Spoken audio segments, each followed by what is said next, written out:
En Telemundo Houston, la senadora Xóchitl Gálvez, precandidata del Frente Amplio por México a la presidencia de México. ¿Cómo está, senadora? Gracias por platicar con Telemundo Houston. Muchas gracias. Un saludo a todo Telemundo Houston.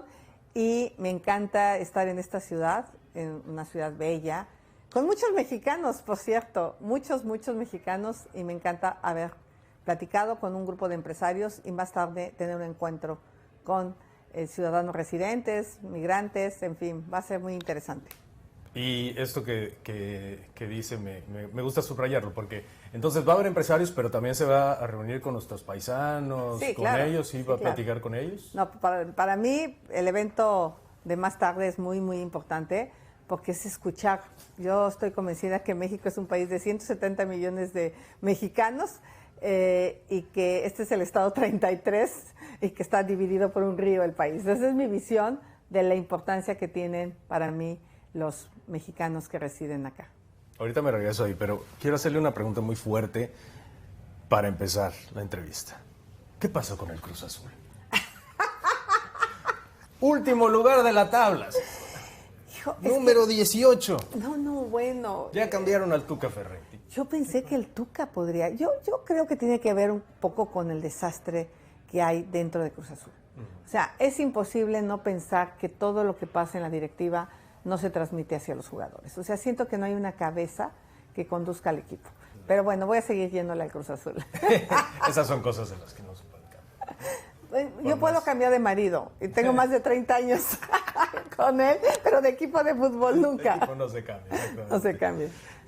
Senadora, bueno, tocando este tema, ¿cuál es la principal necesidad de nuestros paisanos, de los mexicanos que viven aquí? Y no estoy hablando solamente de Houston o de Texas, sino de precisamente toda la comunidad, la amplia comunidad mexicana en los Estados Unidos, cuya mayoría la ha pasado mal para llegar acá. Bueno, la primera necesidad sería que sus consulados estuvieran a disposición de ellos, los atendieran. Me hablan que hay venta de citas, me hablan que hay burocracia, que no hay suficiente personal, que muchos de los recursos que ellos pagan por sus servicios no se traducen en buenos servicios. Entonces digo, ya de por sí es todo un tema haber llegado sin papeles, en condiciones a lo mejor de salud complicadas, con problemas seguramente de empleo. Entonces me parece que lo mínimo que debe hacer el consulado es tratar bien a los mexicanos y no lo está haciendo. A veces por falta de capacidad administrativa, personal, y eso es quizá lo que me han planteado en primera instancia, un acta de nacimiento, tener su cédula de identidad, que es lo mínimo que necesitas para radicar en Estados Unidos. Y luego pues ya vienen otras necesidades más complicadas, pero creo que la primera necesidad es atención. ¿Por qué viene a Texas? ¿Por qué viene a Houston en particular? Porque no Los Ángeles, donde la comunidad pues, es evidentemente muy grande también, hay otras ciudades. ¿Por qué Houston? Porque fue un tema primero de una gran organización aquí. Aquí hay un grupo de mexicanas sobre todo que se organizaron increíble, que consiguieron miles de firmas. Y estaba yo en Monterrey y por un tema de agenda también está muy cerca. 1:15 hice en el vuelo, pero tengo la promesa ya de estar en Los Ángeles, en Chicago, en Nueva York, en Washington. Bueno, mis paisanos míos están en Las Vegas, los ñañús, en Florida. Entonces también ahí tengo muchas invitaciones para venir. Ha habido cuestionamientos sobre sus orígenes indígenas, que si los tiene, si no los tiene, que cómo los ha desarrollado, incluso explotado, así lo han manejado. ¿Qué opina de esto? Pues que me parece un debate innecesario en un país con 24 millones de personas que se definen como indígenas, que no hay nadie que pueda decir este sí es o este no es, más que tu propia identidad. Eso es un tema que tú decides. Yo soy hija de un papá indígena, hija de una mamá mestiza, y pues yo podía tomar la decisión que quisiera, ser mestiza o ser indígena. Decidí ser indígena hace muchos años, y no solo ser, luchar por la causa indígena. luchar por el reconocimiento de los derechos de los pueblos indígenas, que creo que eso es mucho más importante que tanto porcentaje de sangre indígena tengo. Ha sido mi causa. Desde los 14 años empecé a trabajar en las comunidades indígenas de mi municipio. Después puse una fundación para apoyar a niños y mujeres indígenas que sufrían desnutrición. Después fui la comisionada para atender a los pueblos indígenas. Cuando la invitación había sido ser secretaria de Estado de Desarrollo Social del presidente Fox, yo decidí tomar la Comisión de Pueblos Indígenas. O sea, finalmente es mi causa de vida y nadie puede cuestionar esa decisión. ¿Y esto influye para ser presidenta de México?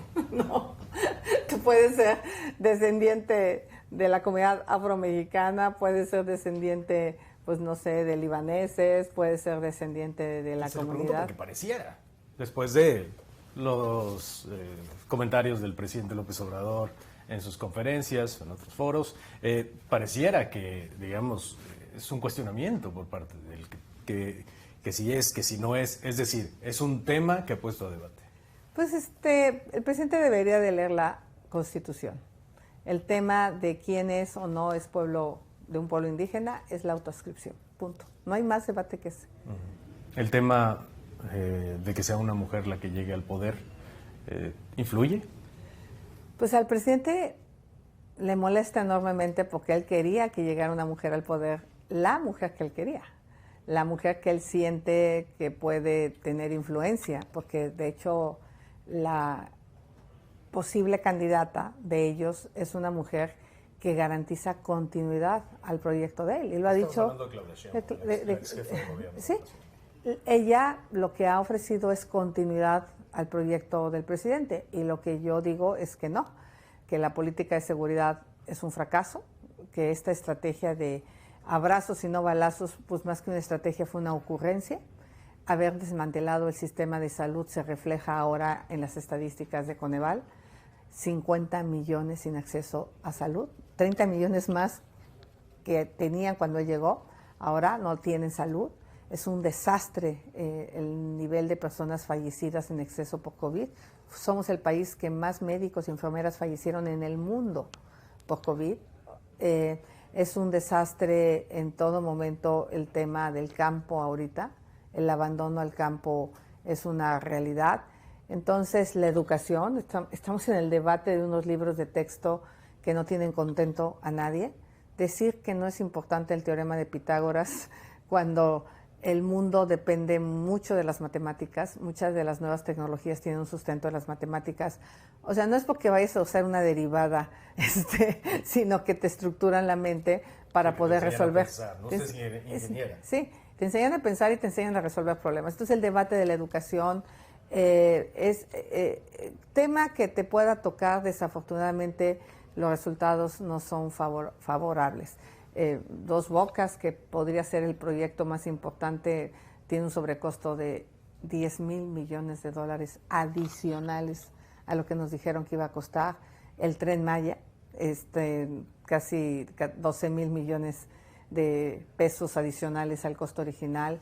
Un aeropuerto que se pagó de 15,000 millones de dólares que no está y se pagó a los empresarios. Entonces hay un problema grave en el país por manejar los recursos de manera irresponsable. Las pérdidas de Pemex son brutales. Entonces, sí tenemos un presidente que toma decisiones que económicamente no han sido muy positivas y le ha quitado las estancias infantiles, las escuelas de tiempo completo, no hay vacunas, no hay tratamiento para niños con cáncer, no hay servicios de salud para gastos catastróficos, o sea, los consulados están recortados de recursos públicos.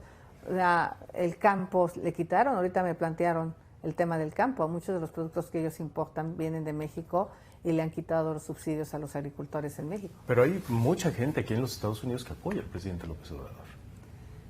Yo creo que la razón tiene que ver que es un presidente que habla de primero los pobres, pero ellos mismos cuando van a México, pues tienen miedo de ir a México por la inseguridad en las carreteras.